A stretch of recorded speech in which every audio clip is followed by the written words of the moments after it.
নমস্কার। জয় শ্রী শ্রী ঠাকুর রামকৃষ্ণ দেবের জয়, জয় শ্রী শ্রী মা শারদা দেবীর জয়। সমগ্র বিশ্ববাসীর চরণে আমার প্রণাম। আজ আপনাদের জন্য এনেছি রামকৃষ্ণ দেবের মুখনিসৃত আরও একটি ছোট গল্প, যা তিনি তাঁর শিষ্যদের মধ্যে শিক্ষাদানের জন্য বলে গেছেন। আজকের গল্প ভাগবত পণ্ডিত।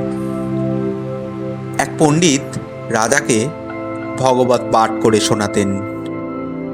তিনি খুব বড় পণ্ডিত, অনেক শাস্ত্র পাঠ করেছেন, মস্ত বিদ্বান।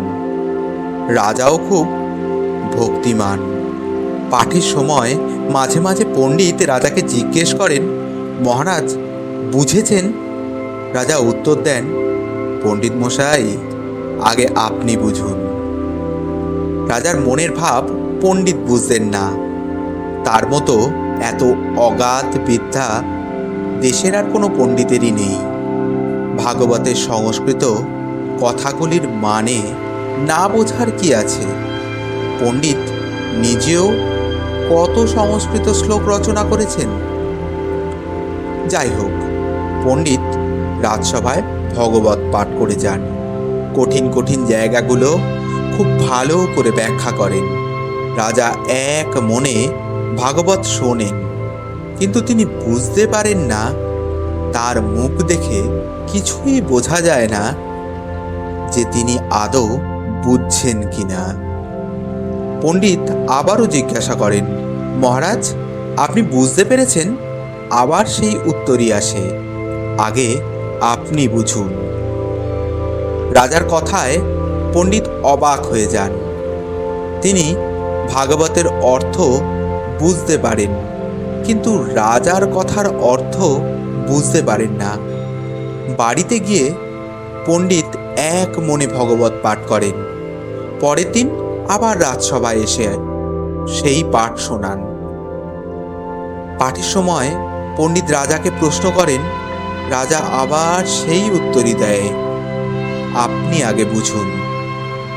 পণ্ডিতের মনে কিরকম একটা খটকা লাগলো। বাড়ি গিয়ে খুব এক মনে ভগবত পাঠ করতে আরম্ভ করলেন। আজ পণ্ডিতের কি হলো? যতই পাঠ করেন ততই তার ভালো লাগে, ততই যেন নতুন অর্থ খুঁজে পান। তার মনে হতে থাকলো, সত্যি এতদিন তিনি ভাগবত বুঝতে পারেননি। পণ্ডিত যত পড়েন ততই তার ভালো লাগে। পণ্ডিত রাজবাড়ি যাওয়া ভুলে যায়, ধীরে ধীরে খাওয়াও ভুলে যায়, ঘুম ভুলে যায়। রাত্রি দিন ভগবত নিয়ে বসে থাকে, পড়েন আর দু চোখে অবিরাম ধারায় চোখের জল পড়তে থাকে। একদিন যায়, দুদিন যায়, 3 দিন যায়, ভাগবত পণ্ডিত আর রাজবাড়ি আসেন না। রাজা ভাবেন, পণ্ডিতের কি হলো? দেখতে দেখতে আরও কিছুদিন কেটে গেল। ভাগবত পণ্ডিত তবুও রাজাকে ভাগবত শোনাতে এলেন না। রাজার মনে সন্দেহ হলো। তিনি ছদ্মবেশে একদিন ধীরে ধীরে পণ্ডিতের বাড়ি গিয়ে উপস্থিত হলেন। গিয়ে দেখেন পণ্ডিত একাকী বসে ভাগবত পাঠ করছেন, আর চোখ দিয়ে ধারা বয়ে পড়ছে। রাজা গিয়ে সামনে দাঁড়ালেন। পণ্ডিতের সে খেয়াল নেই। তিনি আপন ভাবে আপন বিভোর হয়ে ভাগবত পাঠ করছেন। এই অবস্থা দেখে রাজার মনে বড় ভক্তির উদয় হলো। তিনিও এক পাশে বসে এক মনে ভগবত শুনতে লাগলেন।